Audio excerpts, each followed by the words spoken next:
여러분, 이 세상이 흘러가는 추세는 정말 예수님께서 속히 오실 수밖에 없다는 소식을 우리에게 전해주고 있는데, 하늘에서 천사가 지나가면서 큰 소리로 외쳐주지 않습니다. 우리의 양심의 소리를 통해서 역사하시고, 또 이미 주어진 말씀을 연구해서 우리 마음 가운데 확신케 하시고, 또 예언의 성취를 보면서 우리 스스로가 마음 가운데 경각심을 갖도록 그렇게 하십니다. 하나님께서 옛날부터 천사를 보내주시거나 아니면 꿈이나 계시를 통해서 우리를 깨우시고 말씀해 주시고 인도하시면 얼마나 좋겠습니까? 제가 젊을 때, 제가 신학교를 다닐 때 제가 그런 생각을 늘 해봤습니다. 하나님께서 가끔이라도 1년에 한 번씩이라도 내가 너를 위한 뜻이 이런 뜻이고 또 앞으로 내가 어떤 일을 할 것이며 또한 너를 이렇게 인도하겠다. 넌 이 길로 가라. 이렇게 해라. 그런 말씀을 좀 한 번씩이라도 좀 들려주시고 우리 마음으로 좀 초자연적이나 아니면 우리 눈으로 볼 때 이건 도무지 의심할래야 의심할 수 없을 정도로 주님께서 우리에게 현시해 주시면 얼마나 좋겠는가. 전 그렇게 간절히 사모하고 제가 좀 원했던 그런 적이 있었습니다. 좀 답답해서 말이죠. 왜냐하면 성경 말씀에 있는 말씀만 가지고는 제 마음 가운데 양이 안 차더라고요. 솔직히 그때 좀 더 확실한 증거가 있으면 좋겠어요. 그래서 제가 참 지금 돌아보면 참 우스운 얘기인데 제가 한 1년 동안 하나님께서 제게 천사를 한 번만 보게 해달라고 제가 기도한 적이 있습니다. 한 1년 동안. 제가 간절하게. 지금 비디오를 통해서 제 설교를 듣는 분들은 상당히 이상하게 생각하실 거예요. 그러나 제가 천사를 만나지 못했습니다. 지금까지 한 번도. 자, 그렇지만 그때 한 1년 동안 간절하게 제가 신학교 다닐 때 내가 이제 말씀을 전하는 사람이 되기 위해서 좀 더 마음 가운데 확신이 있기 위해서 그렇게 좀 기도한 적이 있는데 주님께서 저한테 천사를 그 수십억의 그 천천만만의 천사가 있는데도 한 명을 저한테 보내주시지 않더라고요. 왜 그렇게 하셨을까? 근데 이제 우리가 그러한 일에 기대기 시작하면 어떤 사람들은 가끔 이런 얘기를 합니다. 아, 하나님께서 내게 성령으로 말씀하셨는데 이런 얘기. 또 내가 꿈을 꾸었습니다. 내가 어떤 음성을 들었습니다. 내가 갑자기 어떤 경험을 했는데 그건 틀림없이 천사였습니다. 그런 경험을 우리가 하길 좋아하고 그런 말을 하기 좋아하고 또 그렇게 되기를 우리가 상당히 기대합니다. 그러나 여러분, 하나님께서 우리를 구원하시는 것은 그렇게 하시는 것이 아닙니다. 우리 마음을 다루시고 우리 양심을 다루시고 우리의 품성을 다루시기 때문에 하나님께서 어떤 종류의 모종의 이 능력을 발휘해서 모종의 우리를 강요하셔서 우리를 끌고 가게 하시는 우리의 선택과 우리의 의지로 우리 자유의 선택으로 우리가 굴복하고 우리가 선택하고 우리가 받아들이고 그렇게 해서 우리가 결정한 것들이 아닌 모종의 하나님께서 우리를 푸시해서 강요해서 하신 것 같은 어떤 그런 것들은 주님께서 하시지 않는 것입니다. 우리 인류 전체를 인도하기 위해서 주님께서 계시를 주시고 인도하시고 예언을 미리 주셔서 성취케 하시는 것은 사실이지만은 그럼 우리 각자 개인들의 구원 문제에 있어서 그렇게 개입하시는 것이 아닌 것입니다. 그럼 우리가 이 세상을 볼 때 이 세상 역사의 마지막에 국면에 가서 어떻게 됩니까? 로마 교회의 흐름과 또 미국이 큰 구덩을 넘어서 서로 손을 잡는 이런 이야기와 둘째, 요한계시록 13장에는 두 번째 나온 짐승이 첫 번째 나온 짐승을 위해서 우상을 만들어주고 짐승의 표를 만들어주고 강요해주고 그리고 이 마지막 시대에 엄청난 천연적인 재해 때문에 세상에 있는 사람들도 이젠 더 이상 세상에 오래 갈 수가 없겠다. 또 많은 사람들의 심령이 지쳐 있어서 더 이상 이제 오래 가지 말고 좀 끝났으면 좋겠다. 하늘은 이미 지쳐 있는데 땅도 지쳐 있는 이제 그런 이제 그런 생활. 미국에 대한 예언의 움직임, 정치적인 움직임 이런 모든 것들이 요즘처럼 이렇게 아주 정말 이 퍼즐이 맞듯이 정확하게 그렇게 톱니바퀴가 맞듯이 정확하게 이렇게 맞아서 돌아가는 때가 과거에 언제 있었습니까? 너무나 분명한 그런 이제 시대의 징조들을 우리가 보는 것입니다. 이럴 때일수록 여러분 마지막에 큰 태풍이 오기 전에 조용함이 있습니다. 고요함이 있다가 갑자기 태풍이 오는 것처럼 이제 지금 그러한 시대에 우리가 살고 있는 것입니다. 이러할 때 우리가 지치지 말아야 합니다. 견디는 마음이 있어야 합니다. 견디는 마음. 그래서 예수께서 말씀하기를 너희가 나를 따라오려거든 너희가 내 제자가 되고 싶거든 자기를 부인하고 자기 십자가를 지고 와서 나를 쫓아라 이렇게 말씀합니다. 십자가를 지고 가는 것은 꾸준한 견디는 일입니다. 자기를 항상 죽이는 데 내어주는 일입니다.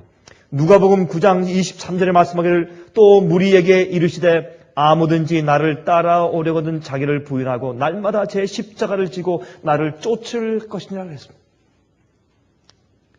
마가복음 8장에도 같은 말씀을 하셨는데 특히 마태복음 16장을 좀 펴서 보십시다. 오늘은 제가 마태복음 26장의 말씀을 가지고 좀 말씀을 좀 드리려고 합니다. 마태복음 16장입니다.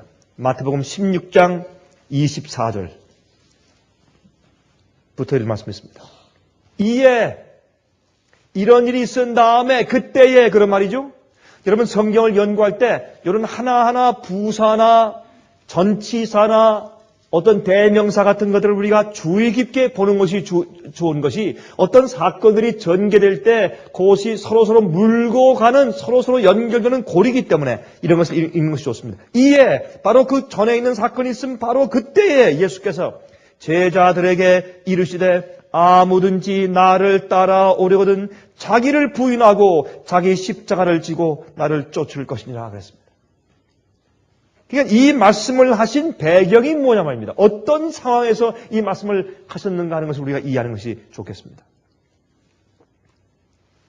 왜 예수님의 제자가 되는 일과 십자가를 지는 일이 밀접한 관계가 있을까요? 왜 자기 십자가를 지고 따르지 않으면 구원이 없겠습니까? 그 이유가 어딨냐 말입니다. 왜 십자가를 져야 하는가 하는 것이 지금 있습니다. 여러분 이 말씀의 좀 배경을 좀 보십시다. 지금 예수님을 향한 그 핍박과 위협이 점점 심해집니다. 그래서 12 제자들은 지금 그것을 느끼고 지금 마음 가운데 꽤 불안스러운 그런 지금 세월들을 보내고 있는 때입니다. 이제는 꼭 죽을 것만 같은 상황이 올 것 같습니다. 지금 그런 상황인데 예수님께서 그들과 함께 갈릴리 서북 쪽에 있는 가이사랴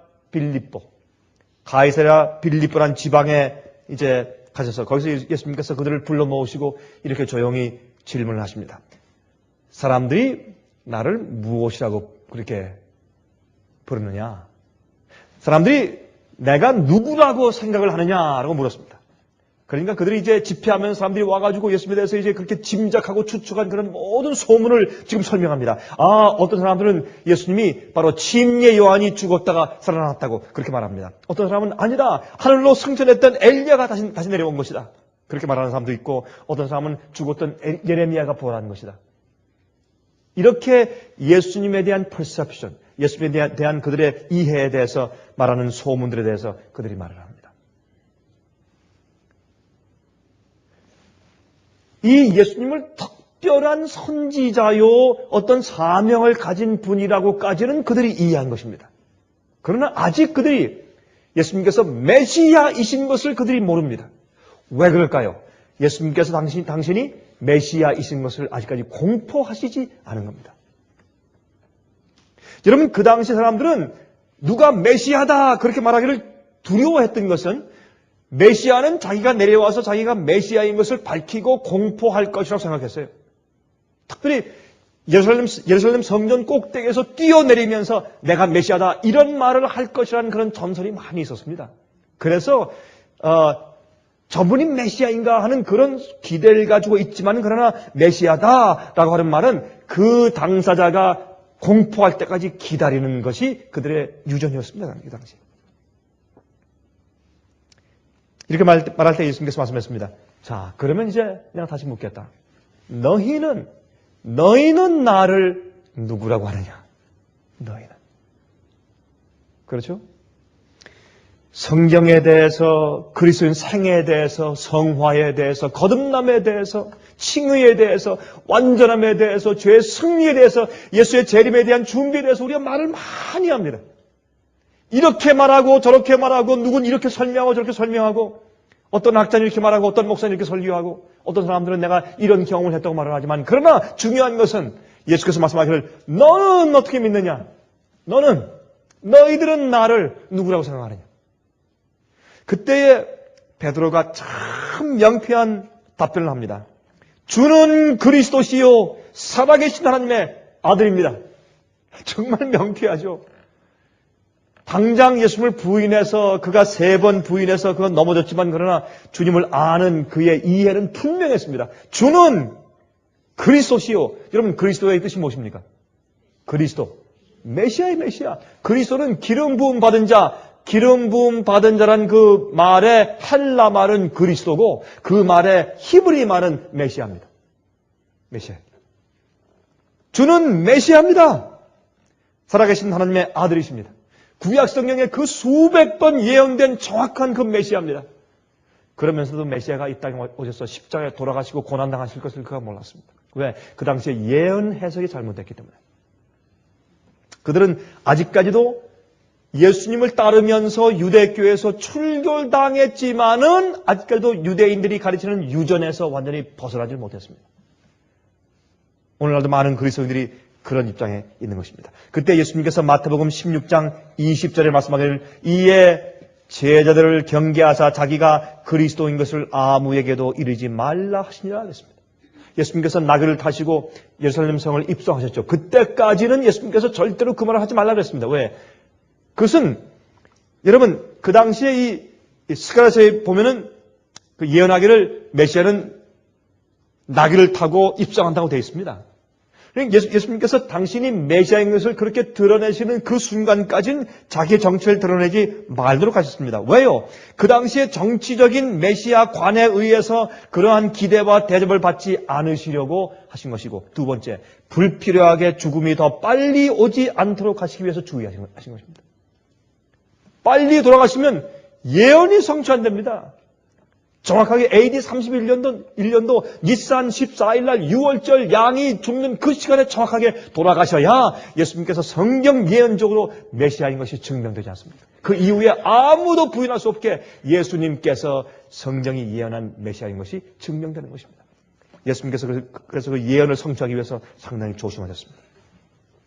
이런 일을 말씀하신 다음에 바로 이 일이 있은 직후에 예수님께서 드디어 메시아의 길을 설명하십니다. 마태복음 16장 21절 보시면 이때로부터 그랬어요. 바로 요 대화가 있은 바로 직후로부터 예수께서 자기가 예루살렘에 올라가 장로들과 대제사장들과 서기관들에게 많은 고난을 받고 죽임을 당하고 제3일에 살아나야 할 것을 제자들에게 비로소 가르치시니 그렇게 성경에 말씀하셨습니다. 여러분 그들이 예수님께서 하나님의 아들이시요 메시아이신 것까지는 깨닫고 믿게까지 되었는데 그러나 아직 예수님을 따르는 성품이 없었습니다. 예수님을 따른다는 것이 정말 무엇인지를 의미하지 못했습니다. 무엇을 의미하는지 그들이 이해하지 못했습니다. 그때 예수님께서 이제 내가 잡힐 것이다. 내가 엄청나게 매맞고 고난당하고 오해받고 치욕을 받고 내가 십자가에 죽는다.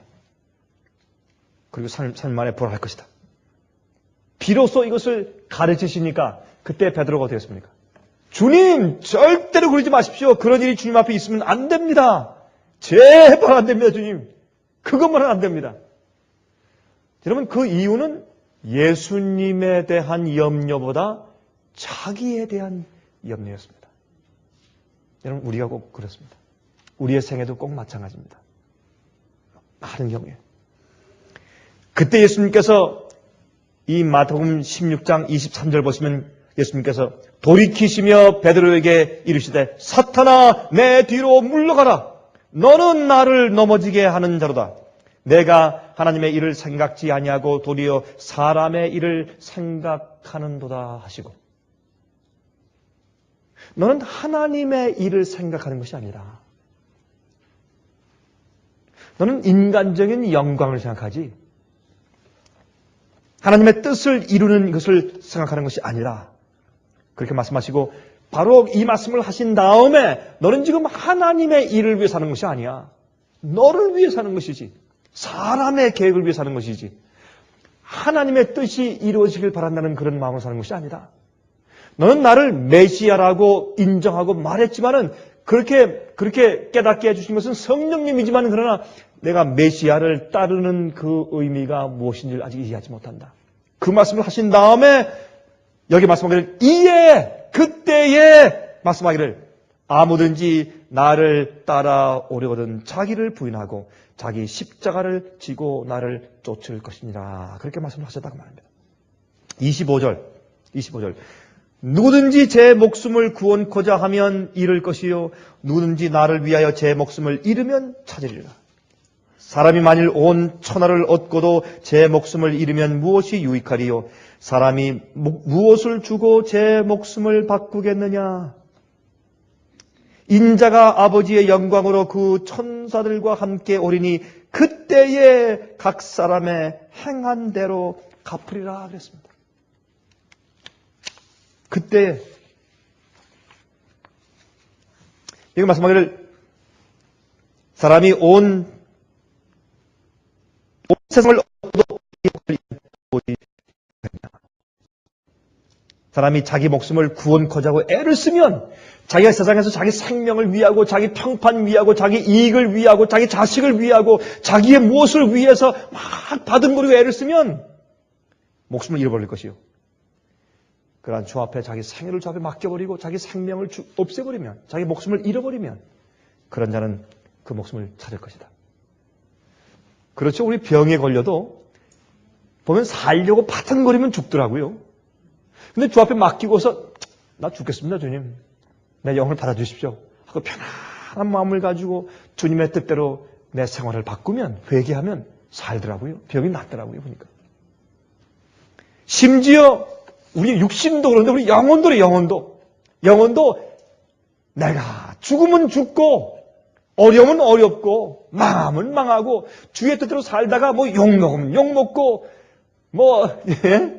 정말 완전히 다 맡겨버리고 그러면 그렇지 그래서 어떠단 말이야 하는 그런 생각으로 저 앞에 맡겨버리면 그럼 살아요. 그런데 그냥 자기 있는 어떤 것을 그저 끌어안고 그건 놓치기 싫어서 파든거리면 죽어요. 다 놓쳐요. 사실 그렇습니다. 그래서 우리가 여기 말씀 가운데 무엇을 이해하느냐면 주님께서 말씀하기를 우리가 우리 소원을 위해 사느냐 아니면 하나님의 뜻과 말씀을 위해 사느냐 그것이 이슈라 그 말입니다. 주님께서 그 말씀을 지금 하고 계신 것입니다. 너희가 무엇을 위해 사느냐. 제가 조금 전에 읽은 것처럼 인자가 아버지의 영광으로 그 천사들과 함께 오리니 그때에 각 사람의 행한 대로 갚으리라. 베드로야, 너는 내가 메시아가 죽어서 사람들의 기대를 허물어뜨리고 인간의 인기와 영광이 없어지고 참 어려운 가운데 처하는 너의 모든 기대를 전부 다 무너뜨리고 실망 가운데 빠지는 것 때문에 참 두렵지. 그러나 베드로야, 내가 가지는 보상은 내가 하늘의 영광을 가지고 왕권을 가지고 이 땅에 다시 올 때다. 지금이 아니야. 그때야. 그 말씀을 지금 하시는 것입니다. 그리고 그 뒤에 말씀하기를 진실로 너희에게 이르노니 여기 섰는 사람 중에 죽기 전에 인자가 그 왕권을 가지고 오는 것을 볼 자들도 있느니라. 참 이상한 얘기예요. 여기 말씀하기를 너희들 가운데 죽기 전에 내가 그 왕권을 가지고 내 보상을 가지고 오는 것을 볼 자가 있다. 아니 그러면 예수님 말씀이 잘못됐습니까? 그들 다 죽었지 않습니까? 죽은 지가 2000년 됐는데 아직도 예수께서 왕권을 가지고 오신 그 모습이 없는데 이게 어떤 뜻입니까? 잘못된 말씀입니까?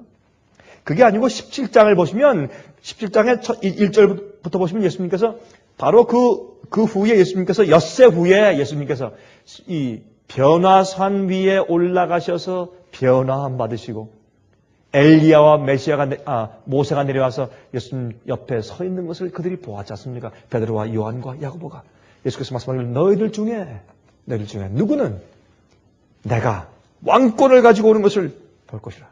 이게 여러분 무슨 뜻입니까? 예수님께서 우리에게 이 땅에 대한 우리의 기대와 보상을 전혀 가지지 말 것을 주께서 분명히 말씀을 해주신 다음에 그래도 우린 약하니까 주님께서 무엇을 가끔 보여주십니까? 하늘의 영광을 가끔 보여주십니다. 우리 생애 가운데 즐거움을 주시고 보람을 주시고 정말 주님께서 살아계시구나 하는 그런 놀라운 경험을 가끔 주셔서 우리가 완전히 넘어지지 않도록 해주시는 것을 인해서 전 주 앞에 참으로 감사합니다. 주님의 은혜입니다. 주께서 우리가 쓰러지려고 할 때쯤 되면 주님께서 요거 조금 보여주시고 저거 좀 보여주시고 이런 일을 주시고 저런 일을 주셔서 우리에게 용기를 주시고 일으키세요. 여러분들도 그런 경험을 하시죠? 꼭 그렇게 하세요. 틀림없어요. 이런 문제에 어려움이 오면 하도 제가 경험을 해보니까 이런 이 편의 문제가 생기면 주님께서 또 다른 편에 무슨 보상을 주시려고 또 지금 고통을 주시나 그런 생각이 되고 또 한편에 고통이 오고 십자가와 어려움이 오면 또 다른 편에서 무슨 또 주님께서 축복을 주시려고 하시나 그렇게 기대하게 돼요. 그게 우리 주님이세요. 우리를 잘 아시는 하나님.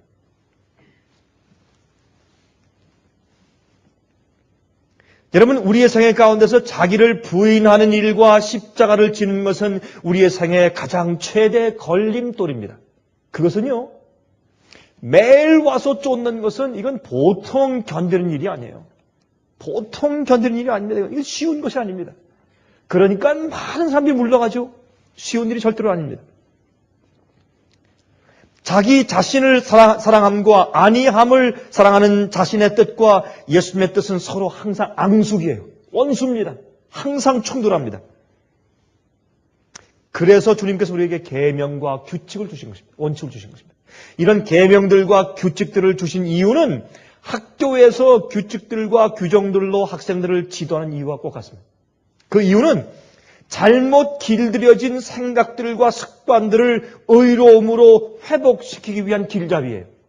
학교 규칙을 딱 해가지고 안 돼, 벌칙을 하면 어떻게 해요? 학생들이 자기 마음속에 자기가 길들여진 습관과 자기 마음속에 있는 죄의 속성과 자기의 소원과 그것이 어떻게 딱 부닥들여서 전쟁하는 것입니다. 그때 자기를 꺾어야 돼요. 꺾지 않으면 퇴학이에요. 꼭 마찬가지 이유입니다. 주님께서 우리에게 계명을 주신 것은 우리 마음속에 있는 우리 죄의 습성과 우리 자신이 원하는 것들과 투쟁을 일으키는 것이에요. 그때 우리가 어떻게 해요? 꺾어야 합니다. 우리가 꺾어져야 합니다. 우리가 주 앞에 죽어야 합니다. 그래서 순종은 우리의 희생을 요구하며 십자가를 지는 일을 요구합니다. 자기를 죽여야 합니다. 그것이 십자가를 지는 것입니다. 자기를 부인하고 자기 십자가를 지고 와서 나를 쫓아라. 항상 우리에게 십자가가 있어요. 내 속에 하나님의 온전한 뜻을 따를 마음이 전적으로 잊지 못하고 내 속에 죄의 본성이 살아있는 한, 내 속에 죄의 기질이 있는 한 항상 우리가 져야 할 십자가가 있습니다. 항상 우리가 선택해야 할 전쟁과 싸움이 있는 것입니다. 영적으로. 우리의 본성의 자연적인 경향은요, 하나님의 뜻과 요구와 항상 충돌하고 있다고 말입니다. 우리가 양심적으로 알고 있는 하나님의 완전한 뜻과 상충되고 있습니다. 그러할 때에 우리가 무엇을 선택하는가 하는 것이 바로 우리의 성품이에요. 우리가 어떤 충동을 느끼는가가 아니고 우리가 그런 충동과 그런 것이 있을 때 우리가 어떻게 주의 말씀에 꺾어서 우리가 주의 편에 서서 주님의 뜻을 택하는가 하는 것이 바로 우리의 성품이다 그 말입니다. 힘든 상황들과 성가신 일들이 자꾸 생겨서 우리가 테스트를 당하게 되죠. 시험 당하게 되고 유혹 당하게 되고. 그래서 우리의 모든 것을 예수님의 발 앞에 굴복하며 따라가는 것이 그리스도인들의 삶입니다. 심지어 여러분 우리 잘 알지만 좀 펴서 보십시다. 고린도후서 10장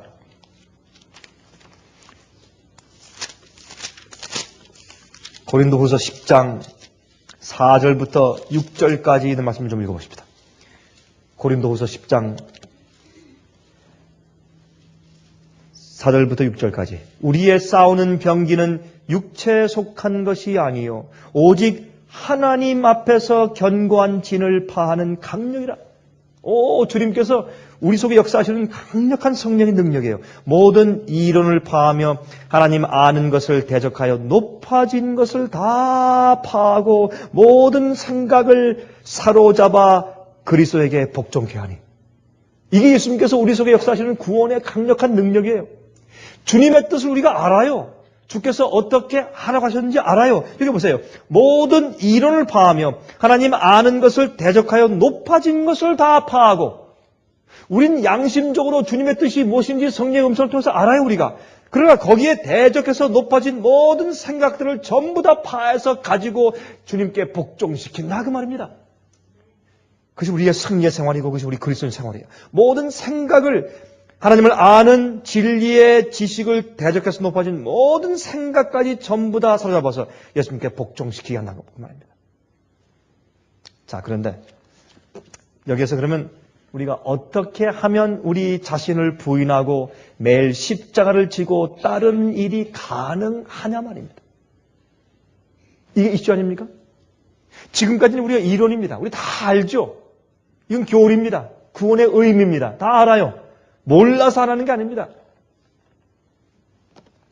그러나 어떻게 우리가 우리 자신을 매일 부인하고 매일 십자가를 지고 따르는 일이 가능하냐 말입니다. 어떻게 하면? 로마서 6장 16절부터 18절 보십시다. 로마서 6장 16절부터 18절.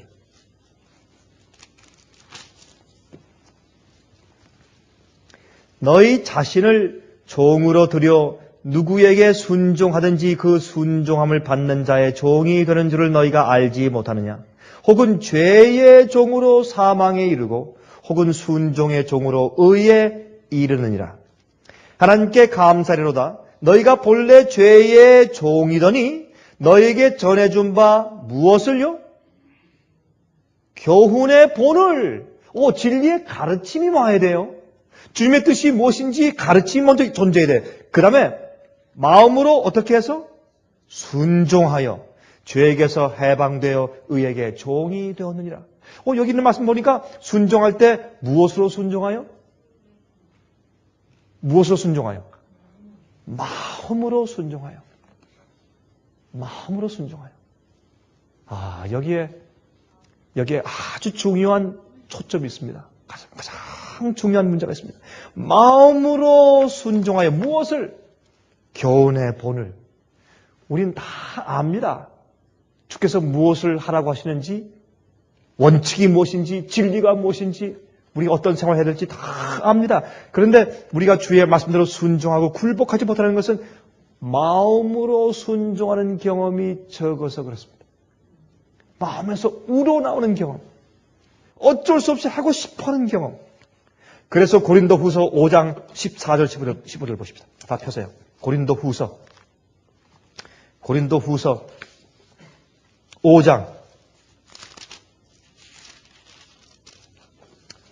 5장 14절 15절.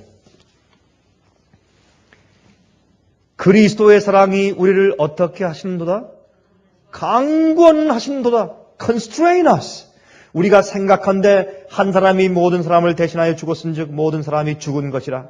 저가 모든 사람을 대신하여 죽으심은 산 자들로 하여금 다시는 저희 자신을 위하여 살지 않고 오직 저희를 대신하여 죽었다가 다시 사신 자를 위하여 살게 하려 하심이라 그랬습니다. 주의 사랑이 우리를 강권하신다. 여러분 이것은 여러분 주의 사랑이 나를 강권하신다. 그 말을 다른 말로 바꿔서 말씀해 보세요. 어떻게 표현하시겠어요? 여러분들이라면 그 말씀을 어떻게 번역하시겠어요? 이끄신다. 좋은 번역이죠. 주님께서 주의 사랑이 날 이끄신다. 강권하신다. 또요. 또 어떻게 이걸 여러분 같으면 어떻게 번역하시겠어요? 우리를 감동하신다. 좋은 얘기입니다. 또요? 그리스도의 사랑이 우리 마음속에 동기 유발을 시키신다. 그 말이에요. 동기 유발. 하게 만든단 말입니다. 그런데 하게 만드는데 우리 몸은, 우리 육체는 하기가 싫어요. 그래서 뭐를 지고 오라? 자기 십자가를 지고 가는 거예요. 많은 사람들은요, 주님을 따를 때 항상 우리가 즐겁고 좋고 원해 사는 줄 알아요. 그래서 어떤 때는 하기 싫어질 때, 어떤 때는 하고 싶지 않을 때, 어떤 때는 연약해서 안 할 때, 자기는 주님께로부터 버림받았거나 아니면 떨어졌거나 성령의 역사가 마음 가운데 없는 줄로 생각을 하는 것입니다.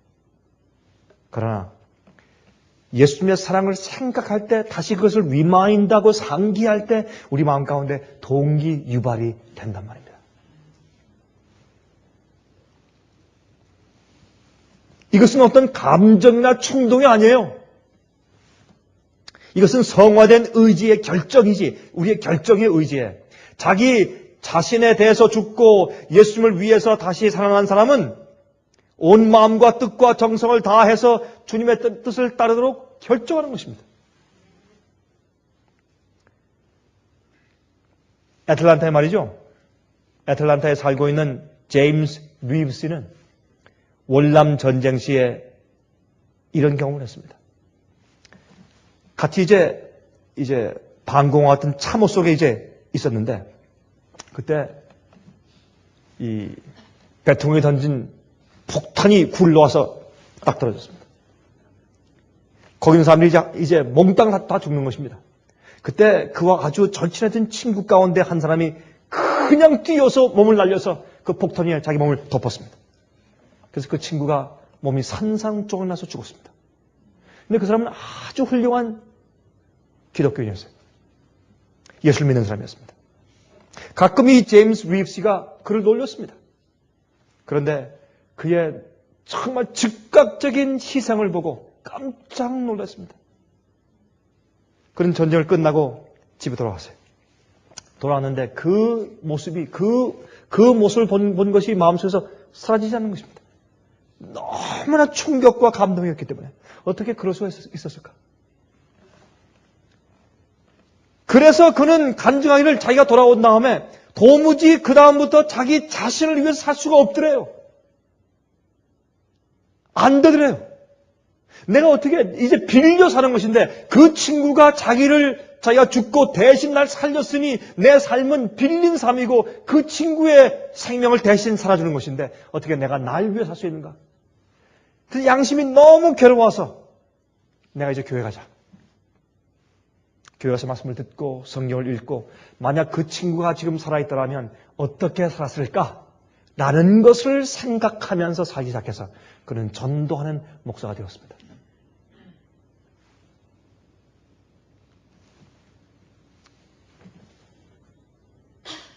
내가 지금 현재 사는데 왜 사는가? 누구 때문에 사는가? 무엇 때문에 사는가? 예수님의 사랑 때문에 우리 마음 가운데 동기 유발이 되는 것입니다. 우리가 안위하기 원하고 날 위해 살기 원하고 어떤 때는 귀찮고 굴복하기 싫고 희생하기 싫고 할 때 주의 사랑이 우리 마음 가운데 동기 유발을 시켜서 이것은 우리의 감정이나 충동도 아니고 우리가 진리를 이해하고 마음으로 굴복해서 우리가 지키고 따르는 성화된 의지의 경험인 것입니다. 예수님의 생애를 기록한 시대소망이라는 책의 668페이지에 이렇게 말씀되어 있습니다. 그러나 그리스도의 이름으로 기도하는 것은 많은 것을 의미한다. 그것은 우리가 예수님의 품성을 받아들이고 그분의 정신을 나타내며 그분의 사업을 행하여야 한다는 것을 의미한다. 구주의 약속은 조건하에 주신 바 되었다. 예수께서는 너희가 나를 사랑하면 나의 계명을 지키리라고 말씀하신다. 그분은 사람들을 구원하시되 죄 가운데서 구원하지 않으시고 죄로부터 구원하시며 그분을 사랑하는 자들은 순종으로 그들의 사랑을 나타낼 것이다. 모든 참된 순종은 마음에서 우러나온다. 그리스도와 함께 일하는 것은 마음이다. 만일 우리가 동의한다면 그분은 우리의 마음과 정신을 당신의 자신의 것으로 간주하시고 우리의 사상과 목적을 당신의 뜻과 일치하도록 섞어 놓으실 것이다. 그리하여 우리가 그분에게 순종한다면 그것은 우리 자신이 받은 자극을 실행에 옮기는 데 불과하게 될 것이다. 세련되고 성화된 의지는 그분을 봉사하는 일에서 최고의 기쁨을 발견하게 될 것이다. 하나님을 아는 것을 특권으로 생각하고 우리가 하나님을 알 때 우리의 생애는 계속적인 순종의 생애가 될 것이다. 그리스도의 품성을 존중하고 하나님과 교제함으로 우리들은 죄를 미워하게 될 것이다. 주님의 사랑을 알고 마음의 동기가 변화받은 사람은 예수님의 생애의 동기를 담게 되어 있습니다. 주의 사랑을 보고 그 사랑이 우리 마음의 동기 유발시키기 때문에 예수께서 이 땅에 사실 때 그 마음의 동기와 소원이 바로 우리 것이 되는 것입니다. 왜? 우리가 굴복된 마음에 예수께서 당신의 마음의 동기를 우리 마음 가운데 섞어주시기 때문에 성령을 통해서. 네. 여러분, 예수님께서 십자가로 갈바리를 지시고 갈바리로 십자가를 지시고 가신 예수님의 마음의 동기가 무엇입니까? 예수님께서 십자가를 왜 지셨습니까? 갈바리에 가신 예수님의 마음의 동기가 무엇이었습니까? 그 동기가 여러분과 제가 예수를 따라가는 동기거든요. 왜요? 너희도 내가 십자가 진 것처럼 너희도 자기 십자가 지고 와서 나를 쫓으라 했으니까. 예수께서 십자가 지신 그 마음의 이유와 동기가 바로 여러분과 제가 주님 따르고 십자가 지는 그 이유와 동기가 되어야 할 것이 아닙니까? 맞습니까? 그러면 예수님께서 왜 십자가를 지고 갈바리를 가셨나요? 왜요? 예? 그 이유가 우리가 가치가 있으니까요? 그건 아니죠. 우리가 무슨 가치가 있어서 하나님의 아들이 십자가에 가시겠어요? 아까워서 그렇게 하셨다. 그건 조금, 물론 우리가 죽지 않고 영원히 구원받아서 영원히 살면 우리의 이 생명의 가치는 어마어마한 것이죠. 그렇다고 할지라도 우리의 가치는 주님께서 또 창조하시면 되니까. 그건 큰 문제가 아니고 우리가 가치가 있어서도 아니고 하나님 자신의 어떠한 다른 유익을 위해서도 아니고 우리 죄인들을 구원하시기 원하시는 사랑 때문에 그렇죠? 그리고 하나님 아버지의 뜻을 이루시기 위한 사랑 때문에 그것밖엔 이유가 없어요. 그렇죠? 우리가 찬송에서 부르는 것처럼 왜 날 사랑하나 왜 날 사랑하나 내 주님 갈바리 가시었네 왜 날 사랑하나 거기 이유가 없어요. 그래서 바울도 말하기를 그리스도의 사랑이 우리를 강건하신다. 우리의 동기유발하신다. 말세가 되었다. 짐승의 표환란이 곧 온다. 이제 빨리 준비하자. 아닙니다. 예수님의 사랑이 우리를 강건하고 동기 유발을 하지 않으면 환난 통과할 수가 없습니다.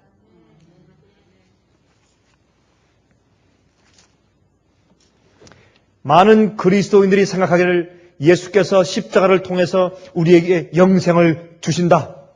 또 하늘나라를 주신다. 그래서 내가 믿는다 그래요. 아닙니다.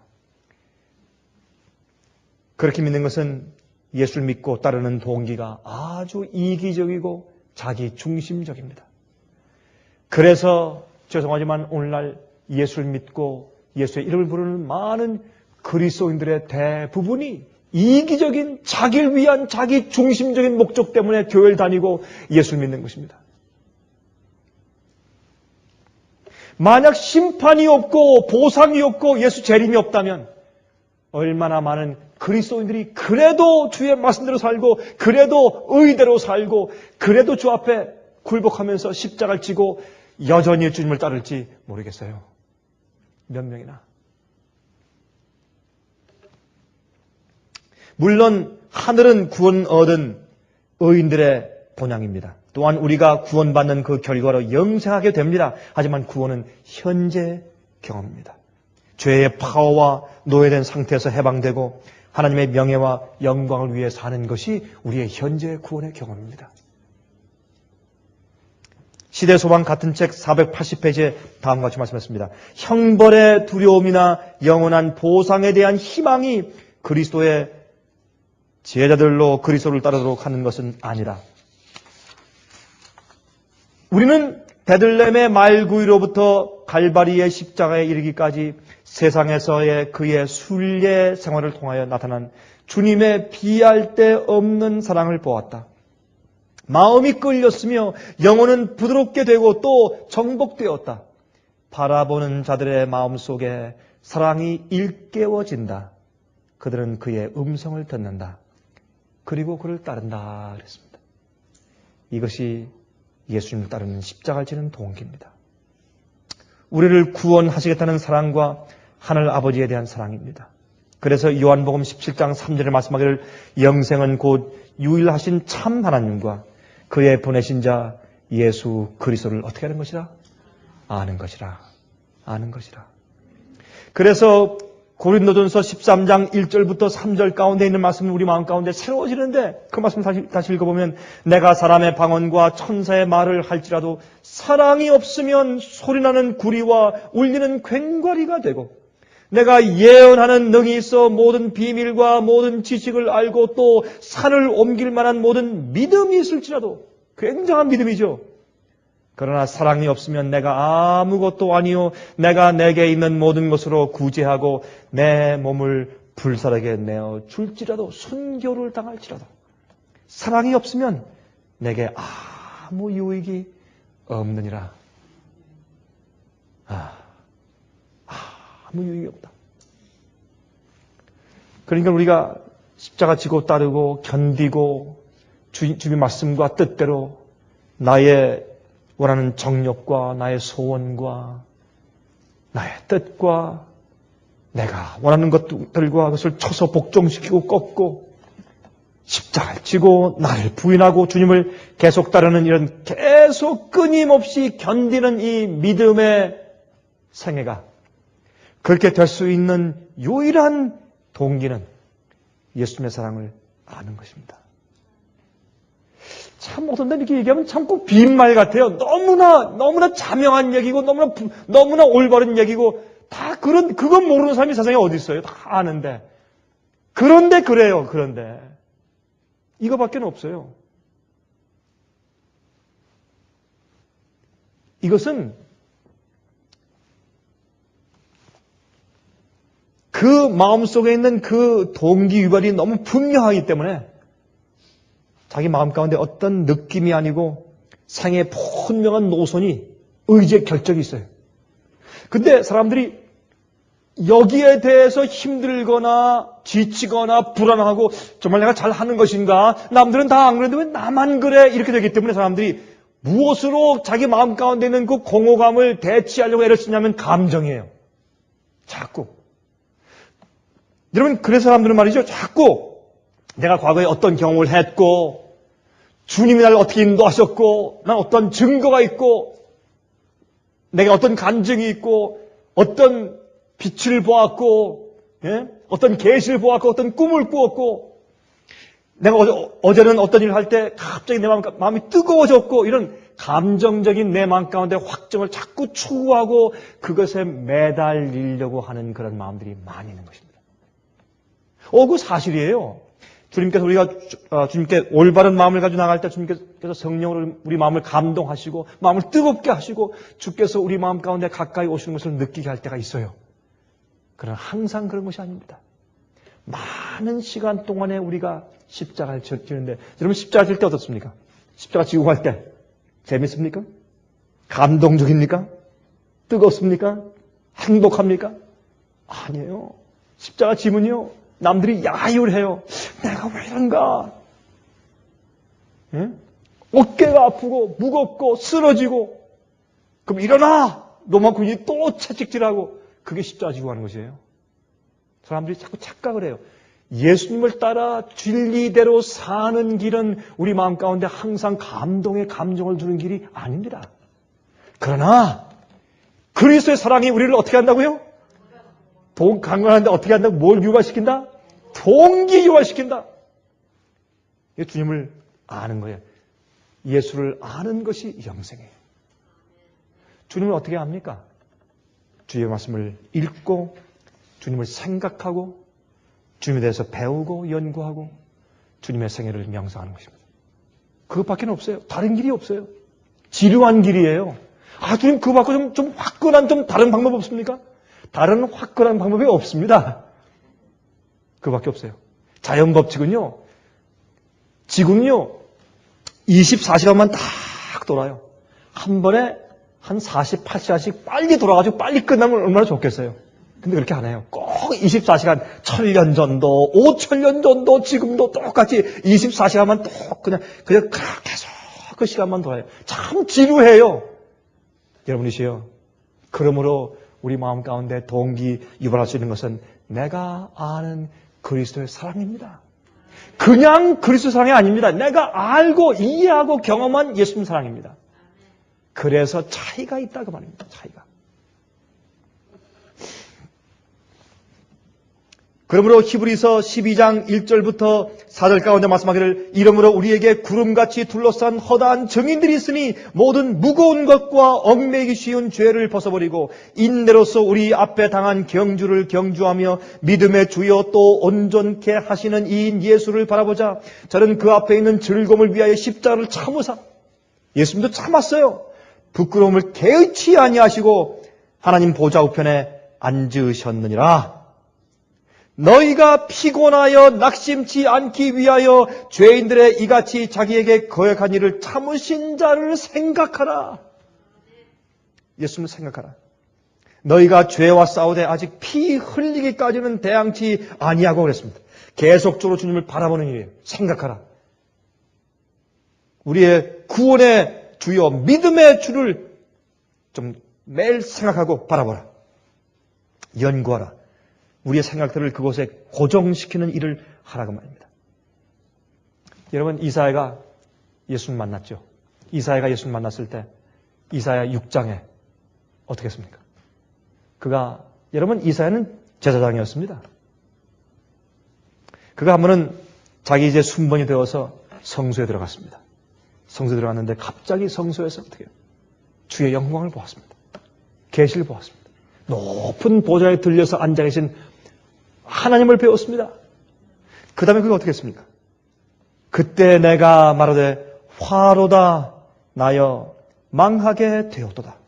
나는 입술이 부정한 사람이요 입술이 부정한 백성 중에 거하면서 만군의 여호와이신 왕을 배웠습니다.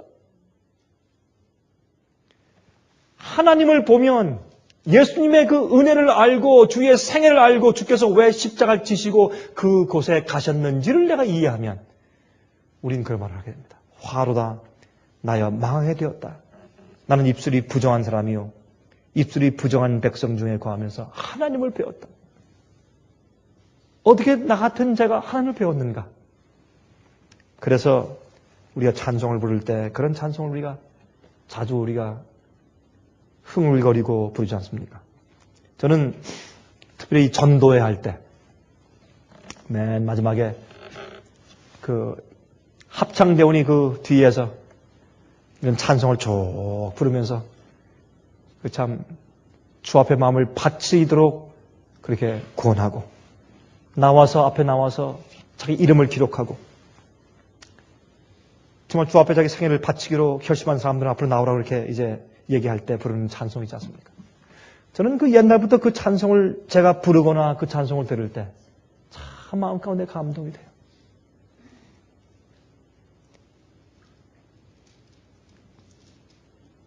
Just as I am without one plea. 그렇죠? But that thy blood was shed for me. 난 아무런 어떤 핑계나 호소 없이 주님, 난 있는 그대로 주 앞에 갑니다. 그러나 주님의 피가 날 위해 흘려졌지 않습니까? And that thou bidst me come to thee. 주님께서 나를 오라고 부르시니, O Lamb of God, I come, I come. 하나님의 어린 양이시여, 내가 옵니다. 내가 옵니다. 큰 죄에 빠진 날 위에 주 보혈 흘려주시고 또 나를 오라 하시니 나 주께 거저 있는 대로 갑니다. 그 사랑하신 범위가 한없이 크고 넓으니 나 방종할 맘 버리고 주께로 거저 갑니다. 주의 사랑이 우리를 강권하신도다. 그래서 우리의 욕심과 우리의 뜻과 내가 원하는 것들, 내가 사모하는 것들, 또 내 자신 속에 있는 나의 죄의 본성과 내 소원이 주님의 뜻과 충돌할 때, 주의 명령과 충돌할 때 내가 주 앞에 내 자신을 꺾어 십자가에 못 박고 내 자신을 부인한 다음에 내가 십자가를 지고 주님을 따르게 된다고 말입니다. 이것은 주님께서 나를 얼마나 사랑하셨는지 믿음의 주이신 주님을 바라본 결과입니다. 그 다음에 주님께서 우리 마음 가운데 그러한 동기 유발을 주신 것입니다. 여러분, 우리 마음 가운데 다시 죽기까지 어떤 일이 있든지 변절치 아니하고 낙심치 아니하고 뒤로 물러가지 아니하고 끝까지 견디며 따르는 그런 동기 유발이 우리 마음 가운데 있게 되시기를 간절히 바랍니다. 하늘에 계신 우리 아버지시여, 우리가 다시 오늘 저녁에 주의 말씀을 보고 펴서 읽고 들으며 어떻게 주님께서 우리를 구원하시는지에 대해서 다시 깨닫게 해주심을 감사합니다. 주님, 우리가 영혼 속의 마음을 높이 들어 보좌에 앉으신 주님을 뵙길 원합니다. 그리고 우리 자신의 모습을 밝히 보게 되길 원하며 주님께서 가치 없는 죄를 위해서 어쩌면 그렇게 갈바리로 가셨는지 우리가 더 깊이 알게 되길 원합니다. 그것이 우리의 참된 동기 유발이 되어서 어떤 일이 있든지 누가 무슨 말을 하든지 우리가 어떤 경험을 하든지 간에 우리가 굴복하여 주님 따르는 것이 우리 생에 당연한 일이 되게 축복하여 주시옵소서. 우리에게 힘을 주시고 우리 마음 가운데 감동하셔서 십자가 지고 우리 자신 부인하는 것이 무엇인지 끈기 있게 이해하며 나가게 해주시옵소서. 세상이 얼마 남지 않은 것을 분명히 봅니다. 갑자기 예기치 않을 때 주님 오실 것을 압니다. 이 중요한 시기에 주여 저희를 영적으로 올바로 인도하여 주시옵소서. 예수 그리스도의 귀하신 이름을 의지하여서 간절하게 기도합니다. 아멘. 은혜 많이 받으셨습니까? 지금까지 들으신 이 생애의 예배 설교는 간절한 마음으로 진리를 찾는 분들과 정직한 양심으로 말씀을 받아들이고 언제나 진실이 무엇인지를 생각하는 그리스도인들을 위한 말씀입니다. 주변 가족들이나 친지들 중에 말씀을 사모하고 순결한 신앙을 갖기 소원하는 분들이 계시면 생애의 빛 예배 설교 테이프를 소개해 주시기 바랍니다. 매주 원하시는 분들의 가정으로 직접 배달되는 생애의 빛 예배 설교는 개인의 신앙 부흥이나 소규모 그룹 예배를 위하여 비디오와 오디오 테이프, DVD, CD로 제작되었습니다. 생애의 빛 예배 설교 테이프를 원하시는 분들은 1-877-704-1004번으로 전화하여 주시기 바랍니다. 생애의 빛은 각종 미디어, 즉 출판물, 텔레비전, 비디오, 오디오 카세트 테이프, DVD, CD, 그리고 웹사이트를 통하여 복음을 전하는 미디어 선교 기관입니다. 생애의 빛에서 이루어지는 선교 사업을 크게 5가지로 나누어 소개하면 다음과 같습니다. 첫째로 생애의 빛은 가정과 건강과 참된 신앙을 소개하는 월간지 살아남는 이들을 매달 발간하고 있습니다. 가정과 건강 문제뿐만 아니라 참된 신앙과 성경에 나타나 있는 중요한 진리들에 대하여 매달 깊이 있게 다루는 최고의 신앙지입니다. 둘째로 생애의 빛은 미국의 주요 도시에서 텔레비전 선교 방송을 하고 있습니다.